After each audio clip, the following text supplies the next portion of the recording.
ವಿದ್ಯಾರ್ಥಿಗಳು ಎಲೆಮರೆ ಕಾಯಿಯಂತೆ ಬೇರೆ ಬೇರೆ ಕಡೆ ಸಾಕಷ್ಟು ಜಿಲ್ಲಾ ತಾಲೂಕಾ ಹಂತಗಳಲ್ಲಿ ಅವರ ಕೈಯಲ್ಲಿ ವಿದ್ಯಾರ್ಜನೆಯನ್ನು ಪಡೆದುಕೊಂಡು ಬೇರೆ ಬೇರೆ ಇಲಾಖೆಗಳಲ್ಲಿ ಸೇವೆಯನ್ನು ಸಲ್ಲಿಸಿದಂತಹ ನೂರಾರು ಎಲೆಮರೆಯ ಕಾಯಿಗಳು ಇನ್ನೂ ಇದ್ದಾರೆ.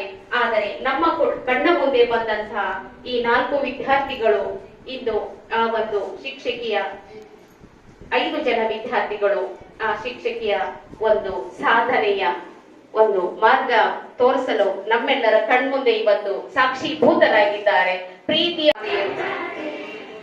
ಇಂದು ಪ್ರೀತಿಯ ಶಿಷ್ಯಂದರಿಗೆ ತಮ್ಮ ಹೃದಯ ಸ್ಪರ್ಶಿಯಾದಂತ ಸನ್ಮಾನದ ಇವರು ನಮ್ಮ ಹೆಮ್ಮೆಯ ಗುರುಮಾತೆ ಶ್ರೀಮತಿ ಪಾರಟಿ ಗುರುಮಾತೆಯರು.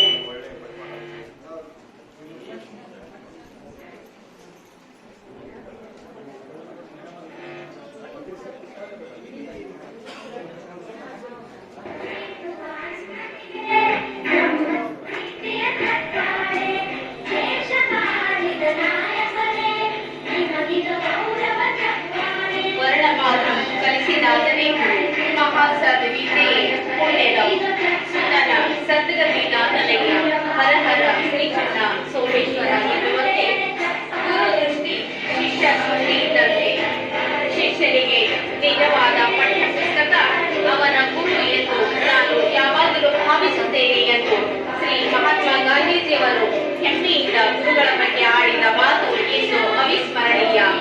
ಬದುಕು ಎಂಬ ಮೂರಕ್ಷರಕ್ಕೆ ತಂದೆ ತಾಯಿ ಮತ್ತು ಗುರು ಎಂಬ 3 ಪದಗಳೇ ಶಕ್ತಿ. ಪ್ರತಿಯೊಬ್ಬರ ಜೀವನದಲ್ಲಿ ತಂದೆ ತಾಯಿಗಿಂತಲೂ ಮಹತ್ವದ ಪಾತ್ರ ವಹಿಸುವ ಮತ್ತೊಂದು ದೈವಬೇಕು. ಬಾಲ್ಯದ ಬದುಕಿನ ಸ್ಫೂರ್ತಿಯಾಗಿ ಯೌವನದ ಬದುಕಿಗೆ ಚೈತನ್ಯ ತುಂಬುತ್ತಾ ಪ್ರತಿಯೊಂದು ಹಂತದಲ್ಲೂ ತಿಳಿಸಿ ಐರಾವತವ ಏರಿಸಿ 1ರಿಂದ ಅನಂತದವರೆಗೆ ಓದಿನ ಔತಣವಿತ್ತವರು ಇವರು ನಮ್ಮ ನಲ್ಮೆಯ ಗುರುಗಳು. ಒಬ್ಬ ನೌಕರನಾಗಿ ಸೇವೆ ಸಲ್ಲಿಸ್ತಾ ಇದ್ದಾರೆ. ಅವರು ಕೂಡ ಪ್ರೀತಿಯ ಆಶೀರ್ವಾದವನ್ನ ಪಡ್ಕೋಬೇಕು. ಅದೇ ರೀತಿಯಾಗಿ ವಿಜಯ್ ಹಿರಾಸ್ಕರ್ MBBS ಡಾಕ್ಟರ್ ಇವರು ಕೂಡ ಈ ಒಂದು ಚಿಕ್ಕುಪ್ಪ ಹಾಸ್ಪಿಟಲ್ ನಲ್ಲಿ ಒಂದು ವೈದ್ಯಾಧಿಕಾರಿಗಳಾಗಿ ಸೇವೆಯನ್ನ ಸಲ್ಲಿಸ್ತಾ ಇದ್ದಾರೆ. ಆ ವಿದ್ಯಾರ್ಥಿ ಕೂಡ ತಮ್ಮ ಒಂದು ಗುರುಮಾತೆಯರ ಒಂದು ಆಶೀರ್ವಾದವನ್ನ ಪಡ್ಕೋಬೇಕು. ಅದೇ ರೀತಿಯಾಗಿ ಬಸು ಬಾಬಳಗಿ ಇವರು ಕೂಡ ಚಿಕ್ಕುಪ್ಪ ಊರಿನವರು ಒಂದು ಬ್ಯಾಂಕ್ ಮ್ಯಾನೇಜರ್ ಆಗಿ ಇವತ್ತು ಕಾರ್ಯವನ್ನ ಕಲಿಸ್ತಾ ಇದ್ದಾರೆ. ಈ ಒಂದು ಓದು ವಿದ್ಯಾರ್ಥಿಗಳಿಗೆ ಪ್ರೀತಿಯ ಒಂದು ಸನ್ಮಾನದ ಜೊತೆಗೆ ಗುರುಗಳಿಂದ ಆಶೀರ್ವಾದ. ಮುಂದೆ ಗುರಿ ಇರಿಸಿಕೊಳ್ಳಿ, ನಿಮ್ಮ ಹಿಂದೆ ನಾನಿದ್ದೇನೆ. ಶಿಕ್ಷಣವು ಹುಲಿಯ ಹಾಲಿದ್ದಂತೆ ಕುಡಿದವರು ಖರ್ಚಿಸಲೇಬೇಕು. ಜಗತ್ತಿನ ಅತ್ಯಂತ ಶಕ್ತಿಶಾಲಿ ಆಯುಧ ಶಿಕ್ಷಣ. ಯಾರೂ ಕಲಿಯದ ಸಂಪತ್ತನ್ನು ಗಳಿಸಲು ಮುಕ್ತ ಮನಸ್ಸುಗಳಲ್ಲಿ ಅಕ್ಷರ ಬೀಜವ ಬಿತ್ತಿ ಮಕ್ಕಳ ಭವಿಷ್ಯಕ್ಕೆ ಬೆಳಕನ್ನು ಚೆಲ್ಲಿದ ಏಕೈಕ ಶಿಲ್ಪಿಗಳು ಈ ಪಾರಟಿ ಗುರುಮಾತೆಯರು. ಪ್ರೀತಿ ಮಕ್ಕಳನ್ನು ಸರಿದಾರಿಯಲ್ಲಿ ನಡೆಯುವಂತೆ ಪ್ರೇರೇಪಿಸಿದ ಗುರುಮಾತೆಯರಿವರು. ಅಕ್ಷರ ತಿಳಿಸಿ ಆಗಸದೆತ್ತರ ಬೆಳೆಸಿದ ಇವರು ನಮ್ಮ ಹೆಮ್ಮೆಯ ಗುರುಗಳು. ಈ ಕ್ಷಣದ ಜೀವನ ಜ್ಞಾನ ಉಡುಗೊರೆಯ ನೀಡಿದ ಋಣವ ತೀರಿಸಲಾರದ ಸಿರಿಯು ಇವರು ನಮ್ಮ ನಲ್ಮೆಯ ಗುರುಗಳು. ಎಲ್ಲರೂ ಅವರು ಏನ್ ಮಾಡ್ತಿದ್ರು ಅಂದ್ರೆ ಊರಿನಲ್ಲಿ ನಡೆಯುವ ಸಮಾಜ ಸೇವೆಗಳಲ್ಲಿ ಪ್ರತಿಯೊಂದು ಕ್ಷೇತ್ರದ ಸಮಾಜ ಸೇವೆಗಳಲ್ಲಿ ಅವ್ರು ಏನ್ ಮಾಡ್ತಿದ್ರು, ಪಾಲ್ಗೊಳ್ತಿದ್ರು.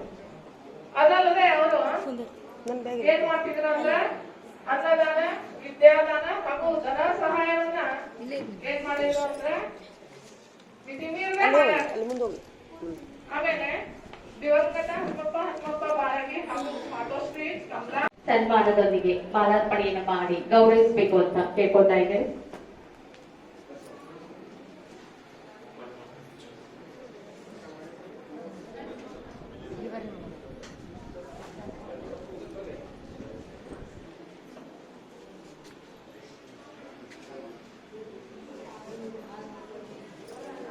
ಶ್ರೀಯುತ ಬಡದಾನಿ ಸಾಹೇಬರು ಅತ್ಯಂತ ಸರಳ ವ್ಯಕ್ತಿಗಳು, ಬಹಳಷ್ಟು ಕ್ರಿಯಾಶೀಲರು. ಅವರಿಗೆ ಈ ಒಂದು ಕಾರ್ಯಕ್ರಮದ ಮುಖೇನ ಪ್ರೀತಿಯ ಸನ್ಮಾನ ನೆರವೇರ್ತಾ ಇದೆ. ಎಲ್ಲರೂ ಜೋರಾದ ಚಪ್ಪಾಳೆಯೊಂದಿಗೆ ಗೌರವವನ್ನು ಸಲ್ಲಿಸಬೇಕು.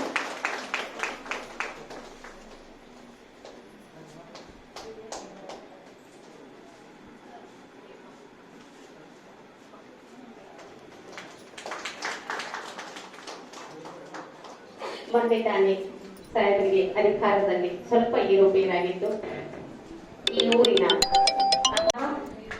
ನಮ್ಮ ಇಲಾಖೆಯ ಪ್ರೀತಿಯ ಅಧಿಕಾರಿಗಳು ಆದಂತ ಶ್ರೀಯುತ MS ಬಳ್ಳಾರಿ ಕ್ಷೇತ್ರ ಶಿಕ್ಷಣಾಧಿಕಾರಿಗಳು ಇವರಿಗೆ ಪ್ರೀತಿಯ ಚಪ್ಪಾಳೆಯೊಂದಿಗೆ ಎಲ್ಲರೂ ಸ್ವಾಗತವನ್ನ ಕೋರಬೇಕು ಅಂತ ಕೇಳ್ಕೊಳ್ತಾರೆ. ಸಿದ್ಧಲಿಂಗಾಯರು ವೇದಿಕೆ ಮೇಲೆ ಆಸೀನರಾದ ಸರ್ವ ಅಧಿಕಾರಿ ವರ್ಗದವರಿಗೆ ನಮಸ್ಕರಿಸಿ ಈ ಕಾರ್ಯಕ್ರಮದ ಕೇಂದ್ರ ಬಿಂದುಗಳಾದ ಶ್ರೀಮತಿ ಪ್ರಿಯದೀಪಾರೆಡ್ಡಿ ಸೇವಾ ನಿವೃತ್ತಿ ಅಭಿನಂದನಾ ಸಮಾರಂಭಕ್ಕೆ ಆಗಮಿಸಿದ ತಮ್ಮೆಲ್ಲರಿಗೂ ವಂದಿಸಿ ನನ್ನ ಅನಿಸಿಕೆಗಳನ್ನ ನಮ್ಮ ಶಿರೂರು ಸಿದ್ಧಲಿಂಗದ ಕೀರ್ತಿ ತಂದಾರ ಇದ ಒಂದು ನಮಗೆ ದೊಡ್ಡ ಒಂದು ಹೆಮ್ಮೆ.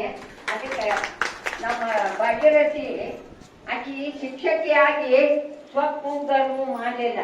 ಎಲ್ಲಾ ಕಡೆ ಶಿಕ್ಷಕರಾದವರು ಸ್ವಚ್ಛನ ಇರ್ಬೇಕು. ಎಲ್ಲಾ ಸಮಾಜವು ಕೂಡ ಹೊಂದ್ಕೋಬೇಕು. ಒಬ್ಬೊಬ್ರು ಏನ್ ಇರ್ತಾರ, ನಾವು ಶಿಕ್ಷಕರಿಗೆ ಇದಕ್ಕೆ ಯಾಕೆ ಹೋಗ್ಬೇಕಂತ ಇರ್ತೈತೆ ಒಬ್ಬೊಬ್ಬರಿಗೆ. ಆಕೆ ಇಲ್ಲ, ಯಾಕಂದ್ರು ಎಲ್ಲಾ ಕಾರ್ಯಕ್ರಮದಾಗ ನಮ್ಮ ಮಕ್ಕಳ ಬಾಳದಾಗ ಒಂದು ಸಮಾಜದಾಗ ಎಲ್ಲಾ ಕಡೆ ಬಂದು ಎಲ್ಲಾರ್ಗಿ ಆಕಿ ಒಂದು ಆದರ್ಶ ಶಿಕ್ಷಕಿ ಆಗಿ ಬಾಳ್ ಕೆಲಸ ಮಾಡ್ಯಾರ. ಯಾಕಂದ್ರೆ ಅದು ಬಾಳ ಕಷ್ಟ ಬಿಟ್ಟು ಬಂದಾರ ಅವ್ರು ಮೊದಲ. ಅದು ನಮಗೆಲ್ಲ ಗೊತ್ತೈತಿ. ಈಗ ನಾವು ನಿಮಗೇನು ಗೊತ್ತದ.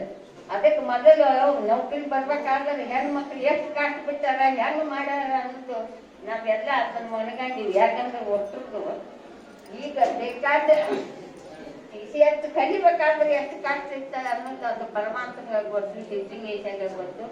ಆದ್ರೆ ಅವನ ಅಂತಃಕರಣ ಐತೆ ಅಂತ ಎಲ್ಲಾರು ಸರ್ಕಾರಿ ಅನ್ನ ಉಂಟಾರ ಸಾಕು.